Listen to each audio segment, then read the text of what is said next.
Kalau kita kemudian lihat investor asing ini akan seperti apa begitu ya warawirinya di tengah kondisi yang seperti ini, di tengah sentimen global yang masih cukup berat gitu ya, kemudian opportunity yang sebenarnya ada di emerging market akan seperti apa nanti asing ini runningnya akan kemana? Karena kan banyak masih ada tensi, Amerika Serikat, China juga masih dengan tensinya sendiri, ini seperti apa? Ya, jadi begini ya, jadi kami melihat bahwa kita bisa melihat dari beberapa sektor yang sudah menurun. Jadi misalnya sektor otomotif di sana itu baru-baru ini sudah ada 3 kepilitan dari perusahaan. Ya, betul. Ya, jadi kayak CarMax, Tricolor dan First Brands. Nah, kemudian kita juga saya baru melihat bahwa ada data yang memperlihatkan bahwa kalau dulu di tahun 2008 itu ada yang namanya subprime housing problem. Nah, kalau sekarang itu ada subprime auto loan.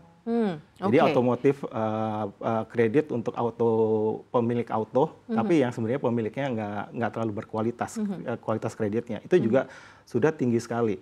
Kemudian kita juga melihat dari sisi sektor chemical industry di Amerika itu juga distress loan-nya sudah naik banyak. Ya. Nah, jadi makanya dengan pelemahan ekonomi dari Amerika ini, sebenarnya mereka harus menurunkan suku bunga. Apalagi kalau misalnya di tahun 2026 ini Dewan The Fed-nya sudah lebih selaras dengan Presiden Trump yang menginginkan Fed rate kan diturunkan. Nah, jadi dengan penurunan The Fed rate cut ini, tentu global investor ini akan menyadari bahwa dolar akan melemah seiring penurunan The Fed rate. Nah, jadi dengan penurunan dolar ini, mereka akan mencari aset-aset yang akan outperform ketika dolarnya melemah. Nah, jadi itu akan kembali seperti ke emerging market ataupun juga misalnya ke hard asset seperti emas, gold, dan juga mineral seperti itu, metal seperti itu. Kalau di pasar keuangan Indonesia apa yang nanti akan cukup menarik perhatian investor asing? Kalau dilihat dari sisi sektor atau mungkin aset gitu ya, equity, perusahaan-perusahaan yang ada di dalamnya, apakah cukup lumayan membuat interest nih para pelaku pasar asing gitu, Pak Herman?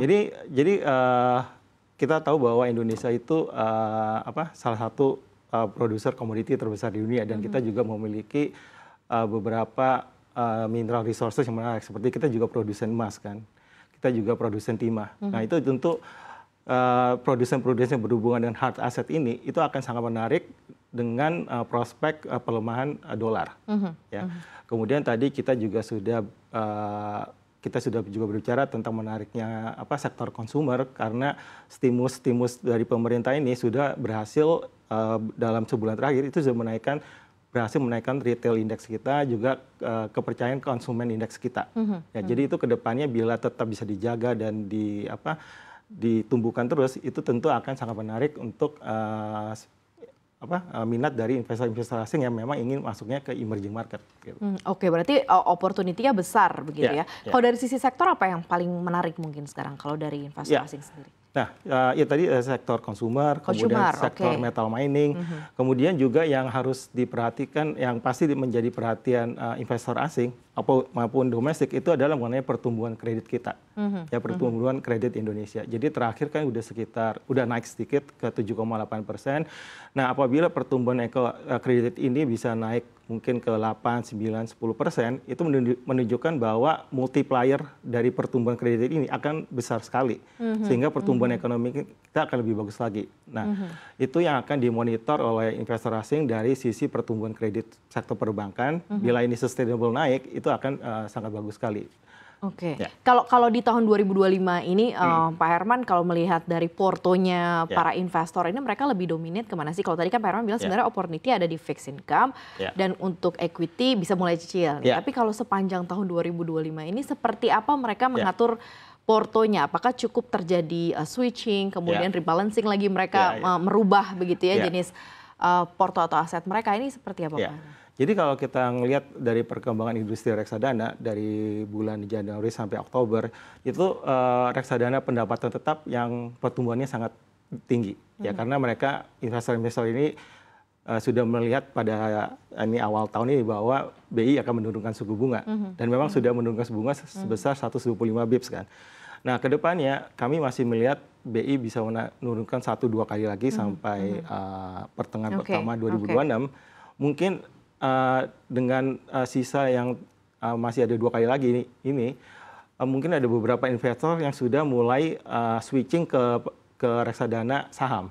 Karena tadi kita sudah sampaikan bahwa earning yield dari saham ini sebenarnya lebih tinggi daripada pendapatan tetap, sehingga memang bisa digunakan oleh investor yang memang memiliki jangka panjang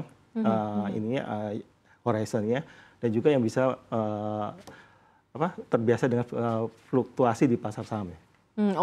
Berarti karena adanya kemungkinan lagi penurunan suku bunga. Jadi kita memang akan memasuki era ke suku bunga rendah begitu ya di posisi saat ini. Jadi ada kurang lebih 1-2 kali lagi begitu ya. Nah, suku bunga rendah ini akan memacu pertumbuhan ekonomi. Karena memang pemerintah dan BI dua-duanya sudah selaras bahwa akan full pro growth.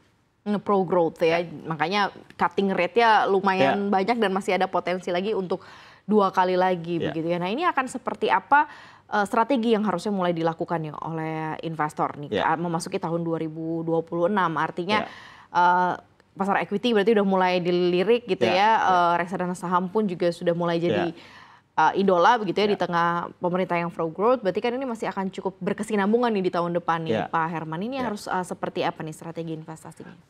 Jadi strateginya harus disesuaikan dengan profil resiko masing-masing. Tapi memang kalau misalnya untuk investor-investor institusi apalagi ya, kalau dulunya dikasih target, mungkin target return-nya 7-8%, dengan fixed income kita yang sekarang sudah 6% yield-nya, itu tentu akan susah untuk mencapai target 7-8% bila seluruhnya di fixed income.